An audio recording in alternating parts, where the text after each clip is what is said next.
달은 지구의 위성이라기에는 너무 크다는 점이다.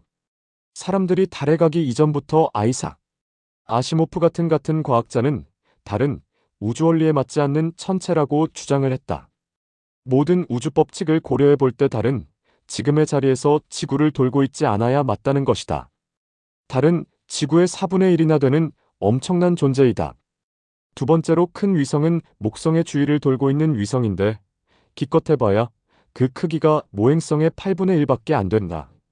달에 그 어울리지 않는 엄청난 크기로 인해 어떤 과학자들은 지구와 달을 이중 행성계로 분류하기도 한다. 달이 거기에 존재하고 있는 문제에 대해서 아시모프 박사는 말하기를 지구같이 약한 자장을 가진 조그만 행성은 그 위성을 거느리고 있지 않을 확률이 많다고 말한다. 명왕성이 그렇고 수성이나 금성도 없으나 놀랍게도 지구만 유독 달을 가지고 있다고 한다. 또한 위성을 가지고 있는 것만 아니다. 그 크기가 문제인 것이다. 일반적으로 행성이 그 위성을 거느리려면 여러 변수가 고려되어야 하는데 이 지구와 같은 경우는 그 적절한 크기는 기껏 해봐야 지름이 50km 안팎이 고작이다. 하지만 지구는 달을 가지고 있을 뿐만 아니라 그 크기가 지름이 물경 3450km에 달하는 위성을 가지고 있는 것이다. 놀랍지 않은가? 또한 달의 질량은 지구의 81.3분의 1이며 반지름은 지구의 4분의 1이다. 이 비율은 명왕성의 이상한 위성 카론을 제외하면 명왕성과 카론은 사실상 이중 행성계를 구성하고 있다고 보여진다. 태양계에서 가장 큰 것이다.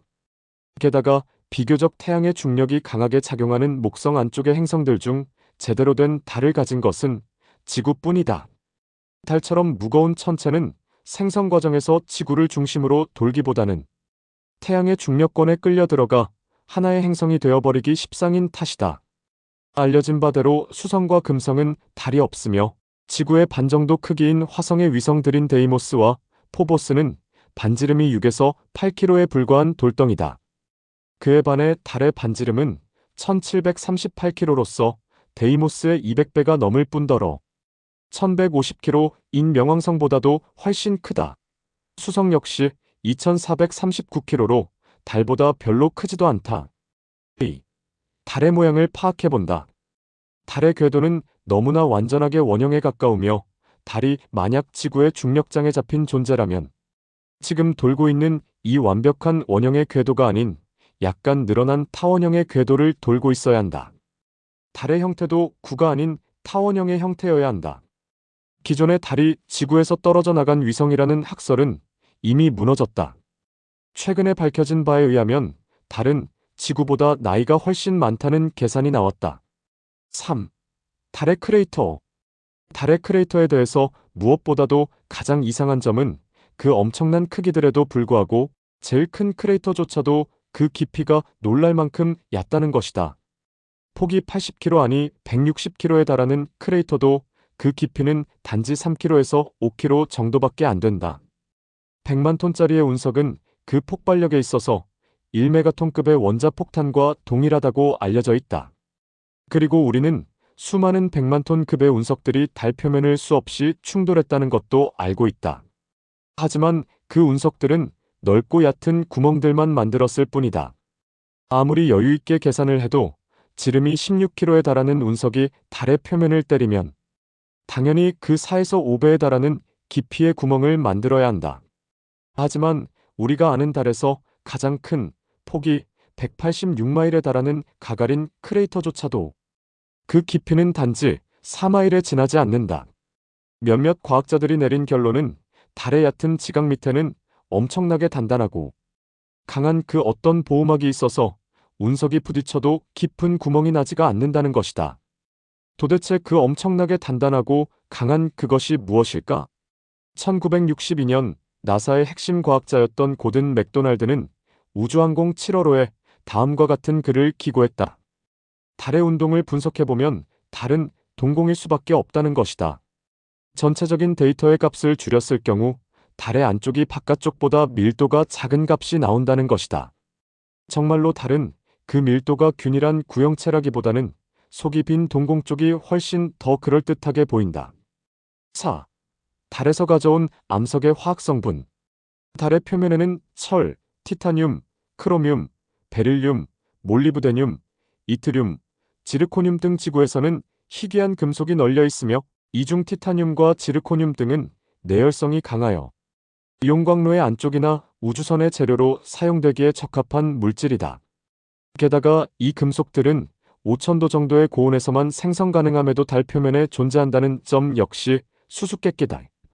뿐만 아니라 구소련의 무인 탐사선에 실려온 달의 철은 십수년의 세월이 지나도록 일체의 미세한 산화작용도 보이지 않고 있다고 보고되어 있다. 다시 말해서 전혀 녹슬지 않는다는 거다. 모든 자연 상태에서의 철은 그 특성상 필연적으로 녹이 슬게 되어 있으며 이를 막을 방법은 우리에게는 전혀 알려져 있지 않다. 게다가 아폴로 12호와 14호가 달에서 채집해온 샘플 중에는 우라늄 236이 발견되었다. 지구에서 발견된 자연 상태의 우라늄은 234, 235, 238 질량수를 기준으로 한 이름인 뿐이고 236은 실험실에서 동위원소를 인위적으로 삽입해 만들 수 있는 특수한 물질이다. 달 표면 전체로 볼 때 극히 적은 양만을 채집해온 샘플 중 이런 원소가 섞여 있다는 것은 달에 이것이 상당히 많다는 것을 의미한다.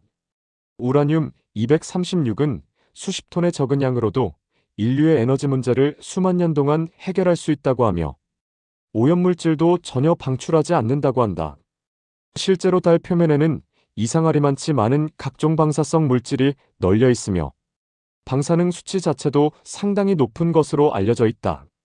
또한 달의 지표에는 상당한 규모의 결정화된 모래 지역이 존재하는데 흙이나 모래가 유리처럼 반질반질해지는 이 현상은 수백만 도에 달하는 극초고열이 필요하므로 태양의 표면 온도도 6000도에 불과함 자연적으로는 거의 불가능하다. 그러나 지구에서는 원한다면 이런 모래 입자를 손쉽게 찾을 수 있다. 미국의 뉴멕시코나 네바다 사막 속의 핵실험 지역에 가면 된다. 원자폭탄의 폭발은 순간적으로 5000만 도가 넘는 열을 발생시키기 때문이다. 6번에 걸친 달 탐사는 우리에게 정보가 가득 찬 세상을 가져다 주었다. 837파운드에 달하는 달 암석들과 흙들, 그리고 3만 통이 넘는 사진과 영화 필름들이 그것이다. 지구에서 가장 오래된 바위는 그린랜드에서 발견되었으며 그 나이는 약 37억 년에 달하는 것으로 계산되었다. 하지만 인간이 달에 처음 갔을 때 가져왔었던 바위는 43억 년이 된 것으로 밝혀졌으며 또 하나의 바위는 45억 년으로 계산되었다. 아폴로 11호가 가져왔던 흙의 샘플은 46억 년 된 것으로 밝혀졌다.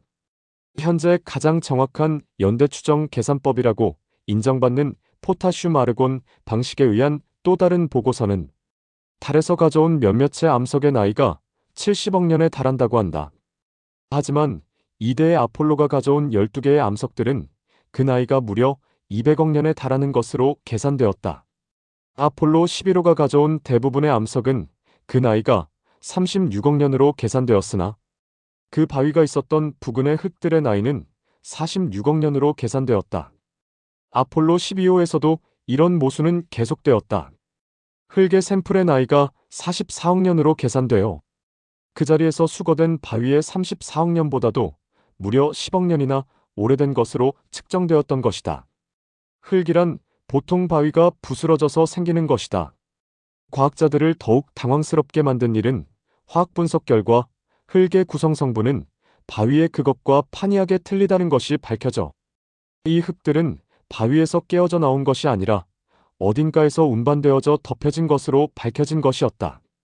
만약 달이 우주선같이 우주를 유랑하는 행성이었다면 틀림없이 다른 우주계로 들어갔을 것이고 운석이나 유성의 입자들이 달에 부딪히고 쌓여 나이가 틀린 먼지들이 달을 덮었을 것이다. 달은 행성체가 아닌 인공체라는 의미 달에서 발견된 어떤 성분들은 지구에서는 결코 자연 상태에서 발견되지 않는 것들이다. 휴스턴에서 열린 제3차 과학 학술회의에서 알곤 국립연구소는 아폴로 12호와 14호가 수거해온 샘플들에서 자연 상태에서는 결코 발견된 적이 없던 우라늄 236과 넵튜늄 237을 발견했다고 보고했다. 5. 달의 지진파 검사. 아폴로 12호의 달 착륙선이 임무 종료 후 달에 버려졌을 때 지진계가 그 충격파를 기록했는데 이 기록은 나사 과학자들의 벌린 입을 다물지 못하게 만들었다. 왜냐하면 이 인위적으로 일으켜본 지진이 무려 55분간이나 계속되었던 것이다. 더구나 이 지진계가 그린 그래프의 형태가 과학자들을 또 한 번 놀라게 하였다. 처음에 작은 진동으로 시작하여 마침내 기록. 한계점까지 올라가서는 믿을 수 없을 만큼 오랜 시간을 보냈던 것이다. 이러한 형태의 지진은 지구에서는 절대로 볼 수 없는 형태라고 어떤 과학자가 매우 권위 있는 한 잡지에서 말했다. 아폴로 13호가 지구로 귀환시 달궤도에 접어들며 연료를 다 써버린 3단 로켓의 부스터를 무선 조종으로 달 표면에 추락시켰을 때 그 충격파는 11톤의 TNT를 폭파시킨 것과 같았으며 130km 이상 떨어져 있던 지진계는 달 전체가 무려 3시간 20분 동안이나 진동을 하며 그 지진파가 35에서 40km 이상의 깊이까지 뚫고 들어갔다고 기록을 하였다. 아폴로 14호 역시 무선 조종에 의해 S4B를 달표면으로 돌진시켰을 때 나사의 과학 잡지는 달이 마치 종처럼 울렸다고 표현을 했다. 달은 3시간 동안이나 진동을 했으며 이것은 놀랍게도 충돌 지점에서 170km 이상 떨어져 있던 지진계에서 기록된 것이다. 또한 이 지진파가 두껍고 강한 달 표면 내부를 어떻게 그런 믿을 수 없는 속도로 뚫고 나가는지도 여전히 밝혀지지 않았다. 워너 본 브론이 말하기를 지진파의 속도가 15마일 깊이까지는 속도가 점점 빨라지다가 그 뒤부터는 갑자기 급격히 빨라졌다고 한다. 이것은 밀도가 더 높은 물질을 통과했다는 뜻이다. 깊이가 40마일 지점부터는 지진파의 속도가 초당 9.6km의 속도에 달했다. 달의 40마일 깊은 곳에 있음직한 어떠한 바위도 이 지진파를 초당 9.6km의 속도로 전달할 수는 없다. 어떤 물질들이 소리들을 그러한 속도로 전달할 수 있을까? 달의 바다 바깥쪽에 널려있는 금속들을 철, 티타늄, 베릴륨, 몰리브데늄, 이트륨 합치면 그 평균 속도가 초당 약 6마일쯤 될 것이다.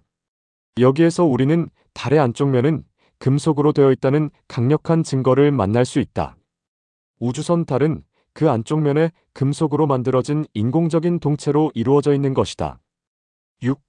달에 있는 철물, 산소, 수소 인공 구조물의 발견. 아폴로 16호 우주인들과 지상관제소 간에 나눠졌던 대화의 내용이다. 듀크. 이 기계들은 믿을 수가 없어.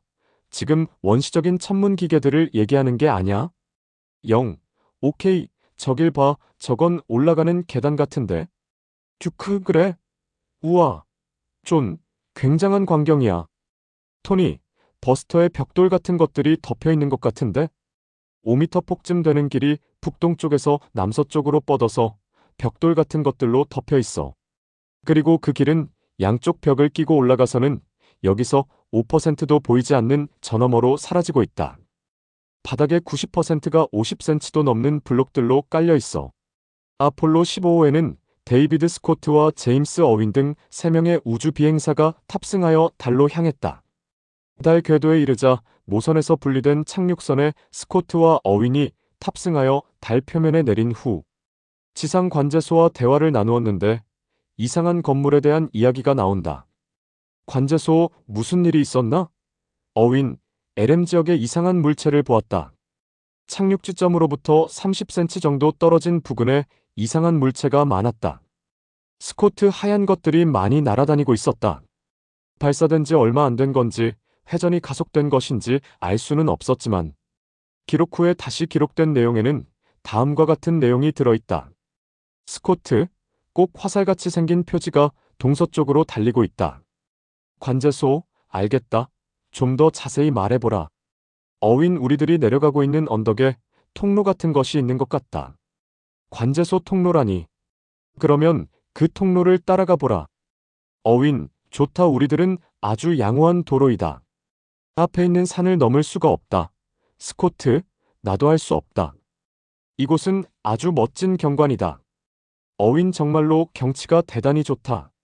스코트, 모든 것이 아주 조직적인 것 같다. 어윈, 저것은 내가 본 것 가운데 가장 조직적인 건물이다. 스코트, 저것은 폭이 대단히 고르다. 어윈 우리들이 이제까지 본 것 중에서 이렇게 고른 두께를 가진 것은 없었다. 1972년 4월 16일 발사된 아폴로 16호는 달의 궤도에 진입 후 달 착륙선 오리온의 찰즈 듀크와 존 영이 타고 데카르트 크레이터에 착륙했다. 이들은 지상 관제소와 다음과 같은 교신을 하였다. 듀크, 이곳은 아주 부드러운 곳이다. 공기가 있건 없건 간에 아름다운 광경이 많이 보인다. 바위로 된 산 정상에 돔이 있다. 저 돔들은 정말 믿을 수 없는 모습이다. 돔 저편에 건물들이 좁은 계곡에 뻗어 있고 어떤 것은 정상에도 있다. 북동쪽으로 터널이 몇 개 보이고 북쪽으로 향한 것은 약 30도 아래로 구부러져 있다. 영란은 지금 스톤산을 보고 있다. 그 산 허리는 지금까지 누군가가 농사를 짓고 있었던 것 같은 모습이다. 산 허리에 걸쳐서 대지가 계단식으로 연결되어 있는 것처럼 보인다. 주위에 등고선에 따라 놓여 있다. 관제소 각 계단식 대지에는 다른 것이 있는가? 영 아니다, 없다. 이곳은 대단히 온화한 지역이다. 경치가 너무나 아름답다. 그리고 저 돔 형태의 구조물들은 믿을 수 없을 정도로 훌륭하다. 관제소 알았다. 그리고 연기가 난다는 지역을 자세히 관찰해주기 바란다. 영돔 형태의 구조물이 협곡 가운데 늘어져 있는데 정상에까지 늘어져 있는 것도 있다. 협곡 북동쪽의 벽은 윤곽이 보이지 않는다. 북동쪽에 터널이 몇 개 있는데 북쪽을 향하여 그 터널들이 약 30도 동쪽으로 굽어져 있는 것 같다. 1972년 12월 7일 발사된 아폴로 17호는 로널드, 에반스 중령 등 3명의 비행사를 태우고 달 궤도에 진입하였다. 달 궤도에 진입한 아폴로 17호는 달 착륙선인 챌린저 호에 유진 선안과 해리슨 슈마트 두 사람이 탑승하고 고요의 바다의 변두리인 타우루스 리트로브 계곡에 무사히 착륙했다. 위성 궤도를 계속 순회하게 도니 사랑선에는 에반스 중령이 혼자 탑승하여 달 표면을 관측하고 있었다. 에반스 중령은 달 표면을 관찰하던 중 놀라운 사실을 발견했다. 에반스 돔 형태의 구조물은 그 일부가 분화구에 나뉘어진 자리에까지 퍼져 있는 것 같다. 자세하게 이야기하면 나뉘어진 자국은 작은 돔 형태의 구조물들이 만들어지기 전부터 거기에 있었던가. 그렇지 않으면 돔들이 분화구보다 늦게 만들어진 것이 아닌가 생각된다. 관제소 알겠다. 에반스. 계속 이야기하라. 에반스 알았다. 그것들이 있는 상공에 가까이 가서 관찰하고 보고하겠다. 그 뒤에 큼직한 것이 보인다. 에트켄 속의 입체 교차로가 망원경으로 보인다. 그 이상한 구조물들은 내가 전에 한번 본 것이다. 저 남쪽에 있는 돔은 동쪽에 또 분화구가 나뉘어진 자국이 보인다. 관제소 알았다. 기록했다. 그 돔과 에트켄은 어떤 색깔에 의해 구분되는가? 에반스, 그곳에는 콘돌 또는 콘돌세이, 콘돌세트. 그것을 어떻게 불러야 될지 모르겠다. 콘돌세트 호텔이 다이아몬드 형태로 지표면 뒤에 있는 것 같다. 관제소 알았다. 콘돌세트 호텔이라고 알았다. 에반스 콘돌, 콘돌세트 알파. 그것은, 그리고 그것은 관제소 콘돌세트 쪽 북서 방향의 벽은 어떤 상태인가? 에반스, 그 근처는 구형 그리고 타원형이다. 타원형의 것은 정상을 향하고 있다. 무엇인가 분사하면서 움직이고 있는 것 같은데 분명하지는 않다. 7. 달에 있는 인공구조물. 달의 인공구조물과 관련된 사진은 생략합니다. 너무나도 많습니다. 심지어 암스트롱이 인공구조물을 탐색하는 동영상도 존재합니다. 달에는 크고 작은 돔이 1000기 이상 있다고 합니다. 8. 일부 우주과학자들의 비공식 발표. 첫째, 달의 도처에 물이 존재한다. 여기에는 남극과 북극의 얼음의 형태만이 아니라 시내와 강을 이룰 정도의 충분한 물과 호수의 물도 포함된다. 두 번째, 달에는 인공구조물들이 즐비하다.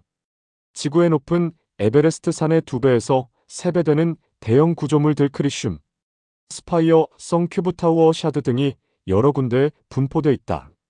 세 번째, 달에는 미국의 로스앤젤레스와 비슷한 거대한 계획도시가 서쪽 가장자리에 있다. 네 번째, 달의 중력은 지구의 64%다. 과학자들은 16로 계산했다.